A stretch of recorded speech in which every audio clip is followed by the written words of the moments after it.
देश के कई राज्य इन दिनों मच्छर जनित बीमारियों का प्रकोप झेल रहे हैं। स्वास्थ्य विशेषज्ञ कहते हैं इस साल मानसून का असर अधिक रहने के कारण बाढ़, जल जमाव जैसी स्थिति भी अधिक देखी गई है, जिसके कारण बीमारियों का खतरा बढ़ गया है। जुलाई अगस्त के माह में कर्नाटक और फिर असम में डेंगू के कारण पिछले कई सालों के रिकॉर्ड टूट गए। राजधानी दिल्ली एनसीआर में भी मच्छरों से होने वाली बीमारियों के केस पिछले कुछ हफ्तों में बढ़े हैं। मीडिया रिपोर्ट्स के मुताबिक उत्तर प्रदेश की राजधानी लखनऊ में डेंगू के साथ साथ मलेरिया के रोगियों की संख्या भी अधिक देखी जा रही है। स्वास्थ्य विशेषज्ञों ने सभी लोगों को मच्छरों के काटने से बचने के लिए प्रयास करते रहने की सलाह दी है। दिल्ली एनसीआर में कैसे हैं हालात? उत्तर प्रदेश के साथ साथ राष्ट्रीय राजधानी भी डेंगू मलेरिया का प्रकोप झेल रही है। सितंबर अक्टूबर में हर बार इस रोग के कारण बड़ी संख्या में लोगों को अस्पताल में भर्ती होने की जरूरत पड़ती है। आधिकारिक आंकड़ों के अनुसार राजधानी में सितंबर के आखिरी हफ्ते में डेंगू के 300 से ज्यादा नए मामले सामने आए हैं। इस साल 20 सितंबर तक दिल्ली में डेंगू के कुल 1229 मामले दर्ज किए गए हैं और 2 लोगों की मौतें भी हुई हैं।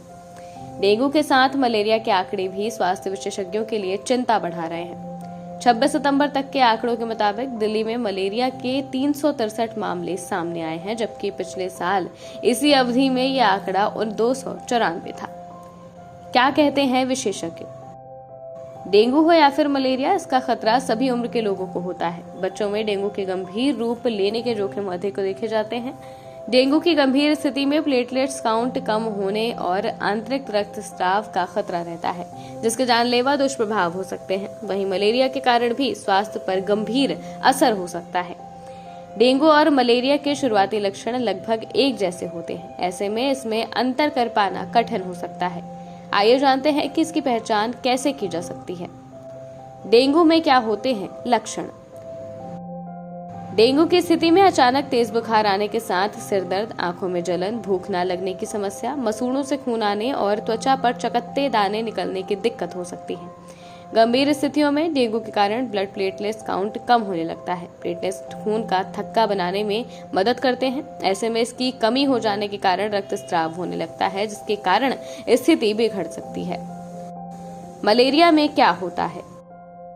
मलेरिया भी मच्छरों के काटने से होने वाला बुखार है। इसमें भी अधिकतर लक्षण डेंगू के जैसे ही होते हैं। मलेरिया के कारण बुखार के साथ ठंड लगने, उल्टी, सूखी खांसी, पसीना आने और बेहोशी की समस्या होने का खतरा रहता है। गंभीर स्थितियों में मलेरिया के कारण चेतना में कमी, सांस लेने में कठिनाई, गहरे रंग का या फिर पेशाब से खून आने की समस्या हो सकती है। डेंगू और मलेरिया में क्या अंतर है? स्वास्थ्य विशेषज्ञ कहते हैं इन दिनों अगर आप तेज बुखार की समस्या के साथ परेशान हैं तो पहले ये जानना जरूरी है कि आपको डेंगू है या फिर मलेरिया।